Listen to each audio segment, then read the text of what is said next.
Yang pertama itu saya suka baca. Dari kecil itu saya suka baca cerita rakyat. Tahu nggak, pernah baca Pernah Satria, pokoknya gitu-gitu tuh saya senang banget tuh dari SD. Malah saya juga senang gambar sebenarnya, dari baca juga saya senang gambar. Beranjak SMP saya juga suka beli novel-novel yang kecil, tau nggak, yang dijual di waktu itu saya nemunya malah di ini di swalayan, yang harganya itu sebenarnya nggak terlalu mahal, sebenarnya 10 ribuan harganya. Terus beranjak SMA saya mulai ke Wattpad, itu direkomendasiin sama teman-teman kan. Ini lo bisa Wattpad, lo kan suka novel gitu. Itulah saya akhirnya baca Wattpad, baca cerita-cerita Teen Lit. Dari cerita Teen Lit itu yang emang waktu itu emang sesuai sama usia saya, akhirnya saya juga jadi tertarik dengan keanehan-keanehan yang justru kalau misalnya saya baca lagi sekarang mungkin nggak masuk akal ya. Karena cerita-ceritanya itu kadang-kadang geng motor, anak SMA udah jadi motor, anak SMA udah jadi bos, anak SMA udah dijodohin, yang aneh-aneh, tapi justru itu yang membuat saya jadi suka baca, dan akhirnya saya punya motivasi untuk menciptakan karya yang serupa dengan tema tersebut, tapi dengan versi cerita saya sendiri. Gitu. Terus apa nih pengalaman pribadi kakak tentang yang menginspirasi atau menulis buku tersebut? Dari pribadi ada, contohnya di novel saya yang pertama tuh judulnya Ada Sadaras. Dia kan menceritakan tentang seorang cewek yang suka bela diri. Itu nyolot dari kehidupan pribadi, karena saya jadi kan pernah ikut bela diri pusat Tani Derajat di Ciamis misalnya. Yang pusatnya dia ada di Bandung. Saya kebetulan emang bikin ceritanya itu yang tentang percintaan si cewek ini sama pelatihnya. Tapi itu bukan cerita pribadi saya sebenarnya, cuma dibumbu-bumbuin aja. Cuma emang nyolot dari kehidupan pribadi tentang si karakter ceweknya itu yang saya bikin, yang saya bikin. Menurut kakak sendiri itu penting gak sih bagi penulis muda untuk mengenal sejarah sastra Indonesia? Penting, menurut saya penting, karena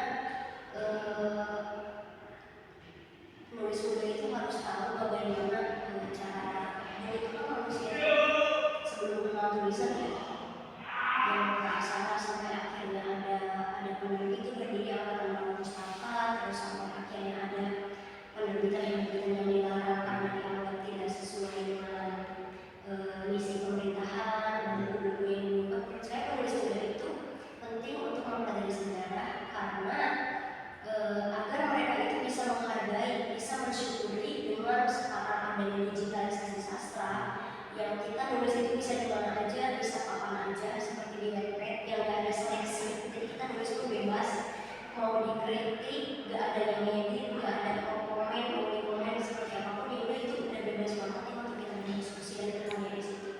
Penulis itu harus mensyukuri itu kalau menurut saya, keterbukaan, kebebasan, kebebasan berpendapat, kebebasan berkarya, dengan mempelajari belajar sejarah sastra, karena sastra itu emang ada perihnya, ada perjuangannya untuk sampai di titik digitalisasi seperti sekarang.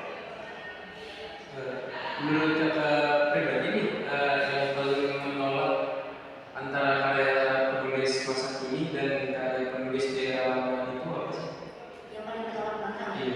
kalau di sekarang itu sebenarnya sastra dari masa ke masa itu, menurut saya ya, sekolah teman saya pada saat pelajari itu sastra dari masa ke masa itu mewakilkan keadaan sosial budaya pada di mana saat si sastra itu diciptakan. Kayak misalnya zaman dulu angkatan Melayu Pusaka ada Siti Nurbaya, dia menceritakan tentang perjodohan atau kawin paksa, itu masih kental banget kan dulu. Sekarang kan udah agak ini ya, udah jarang maksudnya itu.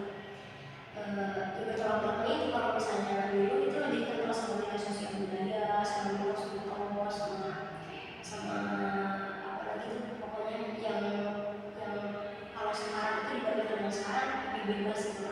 Udah nggak ada orang yang percaya mitos, ceritanya juga udah lebih modern, udah mengangkat kehidupan perkotaan, mengangkat teknologi gitu sih. Makanya mungkin di masanya aja diceritanya. Apa harapan kakak terhadap perkembangan sastra di Indonesia di masa depan?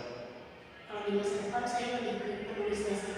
Kalau misalnya dari segi penyebaran ya, sastra itu menurut saya udah bagus, karena sekarang kan udah serba internet ya, serba digital. Jadi itu yang saya bilang karena tadi generasi sekarang itu penulis muda harus bersyukuri digitalisasi, karena selain kita juga karya-karya yang kita baca, kita juga bisa menulis dengan bebas, kebebasan berpendapat, kebebasan menyuarakan perasaan tanpa ada yang maksudnya kalau misalnya komen negatif kayak gitu kan, itu lebih ke diskusi kan, yang kebebasan seperti itu juga. Harapan saya sih, yang penulis bisa memanfaatkan itu dengan sebaik-baiknya gitu. Itu kan kalau misalnya mau kritik juga kan kritik, yang penting ada ini ada banyak kan. Kayak gitu.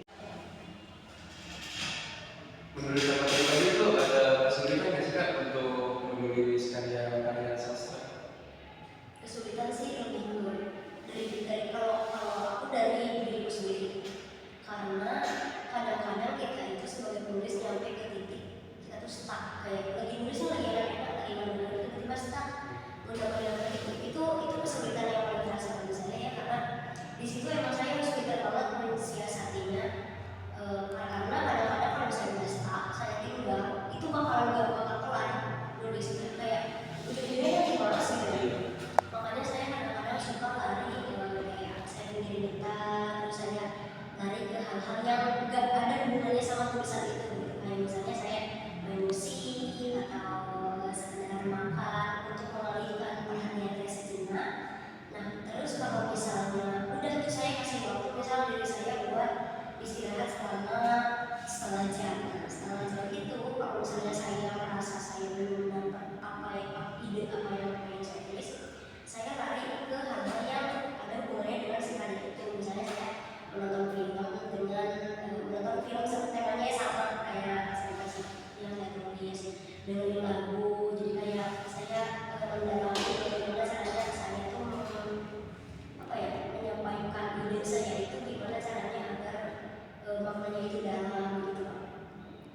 Nah dari situ kalau misalnya masih belum dapat juga, masih belum dapat ilham juga, itu saya mau saya paksa nulis pasti, karena kalau misalnya dibilang kelamaan nanti malah jadi nggak kelar, misalnya malah malas kayak udah nggak tahu mau gimana lagi, pasti ujung-ujungnya kayak gitu. Terus katanya itu susah. Kalau tipsnya nih Kak buat bisa menciptakan suatu karya gitu, kayak Kakak gimana tuh tipsnya? Tips yang pertama sih berani dulu. Menurut saya berani dulu. Masalah tulisan mau jelek atau bagus, yang penting berani aja nulis. Terus banyak baca, karena menulis tanpa membaca itu bagaikan perang tanpa senjata. Kalau misalnya ada orang kayak yang nggak suka baca gitu, tapi dia mau nulis nih suatu karya gimana? Bisa aja, tapi dia bakalan bingung memilih kata. Kadang-kadang ada orang yang sama nulis itu dia ingin menyampaikan sesuatu tapi bingung merancang kata-katanya itu kayak gimana. Nah itu adalah efek dari dia dalam baca pasti, karena kalau misalnya bacaan banyak, koleksi kata di dalam otaknya itu pasti juga akan banyak, jadi dia akan lebih mengalir, akan lebih mudah daripada orang yang jarang baca kayak gitu. Terus yang ketiga tipsnya itu berani, tadi satu berani, yang kedua jangan baca, yang ketiga itu jangan takut dikomentarin orang. Masalah tulisan mau bagus mau jelek, ya udah ini apa adanya saya, ini tulisan saya mau bagus mau jelek, karena pasti nulis itu kan seiring berjalan itu juga pasti ada perkembangan kan. Ya, misalnya saya nulis ini satu buku kelar, pas saya periksa lagi itu pasti ketemu tuh yang gak enaknya. Dan di situ kan ada kesempatan saya untuk memperbaiki. Dari situ aja kan berarti saya udah diri gue berarti berkembang nih gitu.